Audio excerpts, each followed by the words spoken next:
Bon, vous avez lu le titre de la vidéo, alors avant de commencer, j'aimerais préciser que oui, j'ai bien conscience que je fais partie des vidéastes sur la santé mentale, et je trouve que c'est super que ce sujet devienne de plus en plus accessible, et soit de plus en plus abordé publiquement. Ça donne à chacun la possibilité de mieux se comprendre et se connaître soi-même, et aussi de régler des problèmes, qu'ils soient d'ordre personnel, relationnel ou professionnel. Mais à ce jour, je ne connais pas, à titre personnel en tout cas, sentez-vous libre de le mettre en commentaire si c'est le cas pour vous, de chaîne YouTube francophone dédiée à 100% au sujet de la santé mentale, et qui soit suffisamment connue du grand public, et par une personne légitime à en parler surtout. C'est ce manque de ressources en francophonie qui m'a amené à faire des vidéos pour démystifier un peu le sujet et le rendre moins tabou. Donc le problème dont je vais parler aujourd'hui concerne certains vidéastes, que je vois surtout passer sur Insta perso, qui donnent des conseils complètement sortis de leur chapeau, on ignore d'où ça vient, et ils y mélangent souvent leurs propres opinions personnelles ou leurs insécurités sans s'en rendre compte, ce qui peut s'avérer très endommageant pour les personnes qui les écoutent. Ces vidéastes peuvent même avoir beaucoup de vues et de succès, mais ça ne garantit en rien le sérieux de leur travail ou même la fiabilité de leurs astuces. Autrement dit, ça veut pas forcément dire qu'ils sont légitimes à en parler. C'est la raison pour laquelle, si vous allez voir dans la description de cette vidéo-ci et de toutes celles à venir, j'ai mis le lien des chaînes YouTube que je prends comme source principale d'informations pour mes vidéos. Ce sont des chaînes YouTube qui sont, pour l'écrasante majorité, détenues par des vrais professionnels de la santé mentale, à savoir des psychologues ou psychiatres américaines ou espagnoles. Pour être plus clair, je dis l'écrasante majorité dans le sens où c'est l'écrasante majorité de mes vidéos qui sont inspirées d'une psychologue ou d'un psychiatre. Vous pouvez en avoir la preuve irréfutable avec la petite barre bleue que vous voyez en dessous de leur vidéo qui indique que YouTube a bien vérifié l'authenticité de leur diplôme et l'absence de tout commentaire allant à l'encontre de l'obtention de ce diplôme. La source de cette info-ci par exemple vient directement de Cathy Morton, une psychologue américaine dont je peux retranscrire les infos sans en informer le sens grâce à mes 3 ans d'études en traduction. Je prends aussi des infos venant de la Dr Tracy Marks,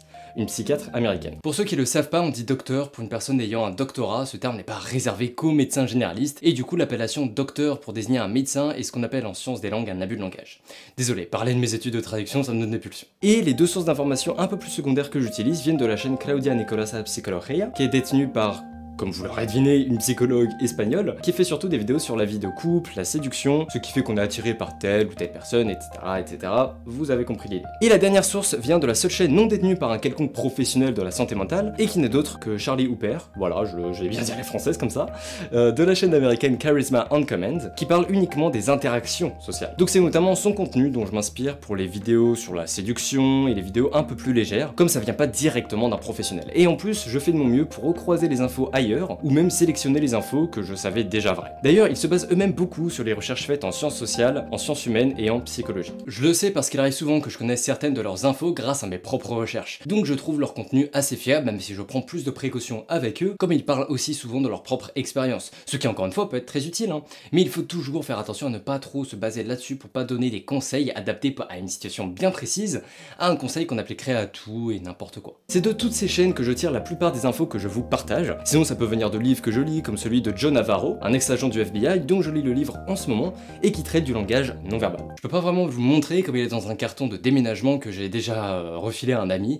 parce qu'au moment où je tourne cette vidéo je suis en plein déménagement. Ou même d'articles écrits par des experts. Je m'assure toujours de m'informer auprès d'experts reconnus et ça fait maintenant plusieurs années que j'apprends la psychologie humaine à travers des livres et des vidéos faites par des professionnels de la santé mentale. C'est pour ça que j'ai confiance dans le contenu que je produis et dans l'exactitude des informations transmises. En plus je ressors tout juste de 3 ans d'études en licence de traduction et j'ai toujours été excellent dans ce domaine. Et autant vous dire qu'en traduction on utilise des outils un peu plus avancés que Google Trad quand il y a un mot qu'on connaît pas. Donc ça me permet de bien retransmettre le sens des vidéos dont je puise mes informations comme ce sont toujours des sources anglophones ou hispanophones. Attention, je suis pas en train de dire que je fais juste du copier-coller, mais que je retranscris dans un premier temps les infos en français pour l'écriture des vidéos et après dans un second temps je reformule avec mes mots en m'assurant d'éviter tout contresens et de ne pas oublier des nuances importantes. Parfois je rajoute même des informations qu'il n'y avait pas à la base mais que j'ai déjà prises d'autres sources fiables. Et le problème majeur que certains vidéastes causent, c'est que vous vous retrouvez confus à la fin de leur vidéo car beaucoup se contredisent et vous ne savez plus quoi penser. Vous pouvez même être une majorité à penser que vos parents ou l'un de vos proches est narcissique après en avoir entendu parler dans l'une de ces vidéos.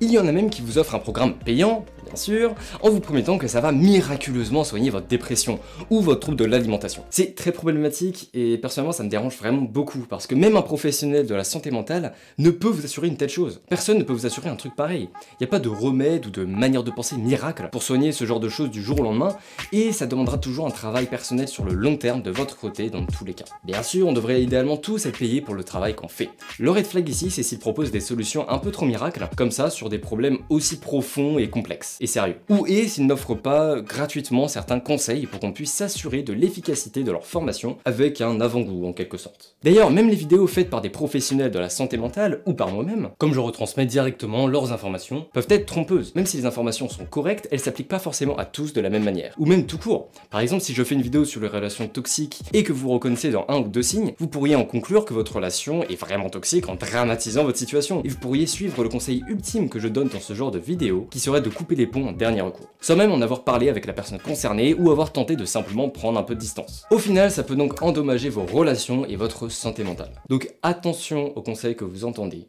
même de moi. Il faut les contextualiser et les adapter à votre situation bien spécifique. Piochez simplement les conseils qui s'appliquent le mieux à vous et à votre situation selon vous. Et d'ailleurs, même si je me relis plein de fois, que je croise un maximum d'informations, que mes sources viennent principalement de professionnels et que je suis vraiment techniquement bon en traduction, rien ne remplacera un vrai psychologue que vous pourriez voir lors de sessions personnalisées. Je répète, rien ne remplacer un vrai psychologue que vous pourriez voir lors de sessions personnalisées. Avec cette tendance de certains à donner des conseils sans forcément être légitimes ou s'assurer de la fiabilité de ce qu'ils partagent, certains vidéastes peuvent vous amener à penser que vous faites tout le temps gaslighter ou que tout le monde autour de vous est un pervers narcissique. D'ailleurs, j'aimerais préciser que tout diagnostic doit être établi par un vrai professionnel de la santé mentale, lors de sessions individuelles en tête-à-tête. Même si vous vous reconnaissez dans les signes d'un certain trouble, ça ne garantit pas du tout que vous ayez forcément ce trouble. Seul un psychologue en session individuelle pourra le déterminer pour sûr. Si vous vous reconnaissez dans les signes d'un trouble de la personnalité par exemple, après que j'ai fait une vidéo sur le sujet, la prochaine étape serait plutôt d'aller consulter un psychologue pour savoir si c'est vraiment le cas. Je vais vous donner un exemple personnel. Il y a quelques temps, j'ai cru pendant un moment que j'avais le trouble de la personnalité borderline. Ça tombe bien, c'est le sujet de la prochaine vidéo, donc sentez-vous libre de vous abonner et d'activer la cloche si vous voulez être sûr de pas la rater. J'ai donc envoyé un message à mon psy pour savoir ce qu'il en pensait. Il m'a dit qu'il n'y croyait pas du tout et que pour lui c'était pas du tout ça quoi, c'était tout autre chose. J'ai donc attendu la prochaine séance pour en parler et analyser cette possibilité plus en profondeur, et comme il a vraiment des patients atteints de ce trouble, qui se révèle d'ailleurs vraiment vers l'âge adulte, donc dans tous les cas, à mon âge, c'est généralement trop tôt pour diagnostiquer ce type de trouble. Mais j'y ai cru parce que je me reconnaissais vraiment dans un certain nombre de signes. L'un d'eux consiste à avoir un sentiment de vide intérieur par exemple, et c'est exactement ce que je ressentais à ce moment-là. Sauf que, premièrement, il faut que ce vide persiste dans le temps pour que ça puisse être un signe du trouble, alors que moi c'était juste passager, c'était temporaire. Et dans mon cas, ce n'est pas que j'avais un sentiment de vide, c'est plutôt que j'avais trop de pensées qui m'empêchaient vraiment de m'ancrer dans le moment présent et de kiffer, et c'est déjà pas du tout pareil. Voilà pourquoi, même avec les bons conseils, il faut à tout prix aller voir un vrai professionnel de la santé mentale avant de s'auto-diagnostiquer quoi que ce soit. Donc premier signe que vous ne devriez peut-être pas écouter un vidéaste qui parle de psychologie, c'est si celui-ci manque d'éducation sur le sujet. Beaucoup donnent des conseils sans s'être informés sérieusement ou avoir fait d'études en psychologie. Bien sûr, partager votre propre expérience et vos histoires peuvent vraiment aider les autres. C'est aussi ce qu'on fait souvent entre amis pour s'entraider et se donner des conseils d'ailleurs. Mais on ne devrait pas prescrire quoi que ce soit. La santé mentale et les problèmes qui y sont liés sont très complexes et doivent être pris en compte très soigneusement. Il y a plein de symptômes similaires qui correspondent à plusieurs diagnostics pourtant bien différents les uns des autres, et il y a plein de moyens d'y remédier. Plein de thérapies différentes qui peuvent fonctionner pour certains troubles ou problèmes mentaux, mais pas pour d'autres, ou pas pour certaines personnes. D'autant plus que certaines thérapies peuvent aussi avoir des points négatifs à ne pas négliger, donc l'idéal est vraiment d'aller voir un psy, et quand je fais une vidéo en recommandant un certain type de thérapie, je le recommande pour un trouble parce que c'est ce qui est réellement conseillé pour ce trouble précis par les professionnels. Mais à nouveau, pour savoir si vous avez ce trouble, il faut forcément aller consulter. Deuxième signe, c'est le manque de compréhension et de tact. Il arrive souvent que les vidéastes concernés ne comprennent pas à 100% la manière dont il faut parler des problèmes liés à la santé mentale. Dans l'optique de rendre certains sujets moins tabous, certains peuvent en venir à minimiser des problèmes pourtant très graves, en disant par exemple « Oh bah si vous avez tous les signes dont je viens de parler, vous avez juste une dépression ». Ou alors « Vous avez juste un peu d'anxiété ». C'est aussi un clair manque d'empathie avec les personnes de l'autre côté de l'écran, car oui, quand on se filme et qu'on poste une vidéo sur la santé mentale comme je suis moi-même en train de le faire à ce moment-là, il est essentiel de se rappeler qu'il y a de vraies personnes derrière et que certaines nous prendront très au sérieux, et dédramatiser un problème très grave comme la dépression peut vraiment s'avérer blessant pour la personne qui regarde la vidéo et qui est vraiment en dépression. En entendant ce type de phrase, on pourrait facilement se dire « Oh, j'ai juste ça ? Bah pourquoi je m'en plains alors ? Ça doit pas être grand chose en fait. » Donc certains vidéastes peuvent facilement utiliser des termes similaires sans se rendre compte de l'impact que ça peut avoir sur certaines personnes. Ils peuvent aussi donner des solutions simplissimes à des problèmes pourtant très complexes, en vous conseillant par exemple d'aller faire un tour pour vous promener et vous dégourdir les jambes si vous êtes en dépression, au lieu de recommander d'aller chez un psychologue et de parler à des proches en qui vous avez confiance et de vous entourer de personnes qui sont à l'écoute. Prendre soin de soi est très important bien sûr, et dire aux gens de sortir et de voir des gens est un très bon conseil, mais rien de tout ça ne remplacera un vrai suivi psychologique psychologique réalisée par un professionnel ou une thérapie adaptée à votre situation s'il s'agit d'un problème complexe et profond comme la dépression. Aussi, vous voyez les posts Instagram avec les citations inspirantes là? Quand on les voit, on se dit ouais, c'est génial, je suis d'accord avec ça, c'est super. On est motivé et inspiré parce que ça paraît facile. Alors que pour réellement faire des progrès, il faut faire avant tout de l'introspection. C'est d'ailleurs le but premier des séances de psychologie. On y va pour nous, pour changer des choses en nous, pour changer ce qui va pas pour changer les autres. Le psychologue ne se soucie que des améliorations que vous pouvez faire chez vous. Les autres, ils s'en fichent. Donc pour faire des progrès, on a besoin d'être challengé, d'être mis en difficulté. C'est souvent les situations où on réagit comme ça. Vraiment? Je suis comme ça?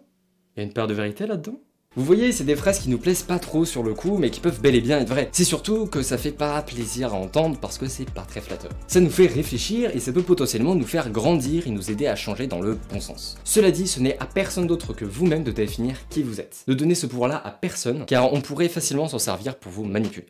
On pourrait vous complimenter de dingue sur certains trucs pour vous coller une étiquette et ensuite, voulant honorer cette réputation, vous acceptez de faire tout ce qu'on vous demande juste pour la garder, cette réputation. Je me souviens à l'époque, j'avais la réputation d'être très serviable avec ma prof de PS. Et du coup, je restais toujours quand il y avait plus personne pour finir de ramasser les poteaux sur la piste et ça me faisait du bien d'être vu comme serviable. Ou même, je m'étais habitué à être en t-shirt pendant l'hiver parce que j'avais vraiment chaud au premier degré si je mettais un manteau. Mais la dernière année où je l'ai fait, je l'ai juste fait parce que j'arrivais pas à abandonner cette réputation du mec qui énerve tout le monde parce qu'il a jamais froid. Bref, tout ça pour dire que lorsqu'une vérité sur nous est un peu difficile à accepter, ça veut pas forcément dire qu'elle est vraie, bien sûr. Mais si c'est le cas, c'est souvent le meilleur chemin à prendre pour progresser et s'améliorer. Le fameux trouble de la personnalité borderline, il y avait une ancienne amie qui me l'avait diagnostiqué, alors que du coup c'est même pas possible à mon âge, mais c'est aussi ça qui a fait que j'y ai cru plusieurs mois après. Et c'est pour ça que je vous conseille de ne pas vous improviser psy avec vos amis, parce que ça peut être très blessant, comme on peut facilement se dire « Ah donc il y a un problème avec moi ? Ça veut dire que je suis dysfonctionnel en fait ?» On peut avoir des manières de fonctionner dysfonctionnelles, mais ce n'est pas à un ami de nous le dire quoi. Même si cet ami se trouve être psy, ce n'est pas à lui de nous en parler, ce n'est pas son rôle. De la même manière qu'une conseillère en génétique ne peut pas révéler des informations médicales sensibles à un patient qui ignore certains éléments, il n'est pas correct de diagnostiquer un trouble ou n'importe quel autre problème touchant à la santé mentale d'une personne. Qui plus est sans son consentement. Troisième signe, le manque d'éthique. Vous voyez votre psy ? Ou un psy de manière générale, si vous n'en avez pas. Quand vous allez le voir, vous lui racontez sa vie, et lui, il est là pour vous apporter des solutions et comprendre un peu mieux votre situation et vos problèmes. Donc grosso modo, on se retrouve dans une situation où la personne en face de vous, c'est tout de vous, mais vous ne savez rien d'elle. L'autre personne se retrouve donc, qu'elle le veuille ou non, dans une position de pouvoir et d'influence sur vous. Les psys sont bien évidemment formés au cours de leurs études pour apprendre à gérer cette position de pouvoir pour ne pas accidentellement en abuser ou faire attention à ce qu'ils vous disent. Parce que oui, avec cette position, on peut, même sans vouloir, abuser de quelqu'un par accident ou même le manipuler sans s'en rendre compte. Et les vidéastes qui vous offrent des sessions personnalisées en ligne, sans aucune formation ou sans avoir pris sérieusement ce facteur-là en compte, peuvent prendre avantage de vous et vous soutirer de l'argent pour une session non encadrée par un professionnel et avec des promesses de résultats souvent exagérées. Quatrième signe, ça consiste à demander d'être payé avant d'offrir une quelconque aide que ce soit. Putain, je vais y arriver. J'en ai déjà un peu parlé en intro de vidéo, donc j'insiste juste sur le fait que si ce n'est pas un professionnel certifié, comme avec la barre bleue là sur YouTube dont j'ai parlé avant, il faut à tout prix que vous ayez accès à du contenu ou de l'aide gratuite avant d'avoir à payer pour plus. Si c'est pas le cas, passez votre chemin. Cinquième signe, les solutions miracles. Si vous voyez un vidéaste vous dire qu'il peut soigner votre dépression en une semaine ou vous débarrasser de votre trouble de l'alimentation en 3 jours, encore une fois, passez votre chemin. Pour guérir d'une rupture, d'un deuil, d'une dépression ou même d'un trouble, quel qu'il soit, ça demande du temps et des efforts à fournir sur soi-même. Je me reprends encore moi-même comme exemple. Ça faisait 2 ans que j'allais chez un psy et là j'ai eu ma dernière séance il y a quelques jours et en relisant ses notes, mon psy et moi-même d'ailleurs, on s'est rendu compte qu'on avait déjà identifié mon insécurité depuis le début et que ça faisait 2 ans qu'on y travaillait. Malgré tout, j'ai fait de réels progrès et maintenant j'ai tous les outils dont j'ai besoin pour travailler sur moi-même et continuer à progresser. Je suis passé d'un état où j'étais très têtu et rigide par rapport à ma peur de l'abandon, c'était impossible de me faire voir certaines situations autrement, à un état où je suis vachement plus flexible d'esprit et où j'arrive souvent à rationaliser sur le moment même où mon insécurité pointe le bout de son nez. Sixième signe, ils n'ont aucune limite. Par exemple, un vidéaste pourrait vous donner beaucoup de détails très personnels et très sombres sur sa vie pour vous amener à le prendre pour un ami, en créant une sorte de lien social artificiel. Comme vous connaissez un peu sa vie, donc vous avez l'impression d'être proche avec lui. Il pourrait ensuite en profiter pour vous amener à acheter des produits ou formations, ou même pour vous amener à prendre certaines décisions. Et ça peut être très dangereux. Imaginons que vous inscriviez à un programme ou un atelier de l'un de ces influenceurs. Le vidéaste, est-ce qu'il vous dit quoi faire ? Ou est-ce qu'il vous donne des techniques et des astuces en vous rappelant que c'est toujours vous qui êtes aux commandes? Et attention à ces dernières questions, la liberté peut aisément être utilisée pour vous manipuler. Si on insiste pour que vous fassiez une certaine action, tout en vous disant que c'est vous qui décidez, c'est peut-être qu'on essaie de vous manipuler en vous donnant une impression de liberté. Vous vous rappelez que vous êtes aux commandes, c'est un signe positif, c'est très bien. Mais il ne doit pas y avoir à côté de ça des injonctions ou une forte assistance à prendre telle ou telle décision. La personne qui vous conseille doit seulement vous donner les outils pour que vous preniez la décision. Donc c'est toujours à vous de faire le boulot pour vous améliorer. Personne ne peut le faire à votre place. Que ce soit un thérapeute ou un vidéaste qui traite de santé mentale, vous devez finir par vous sentir plus fort et plus confiant dans vos prises de décision, et moins dépendant.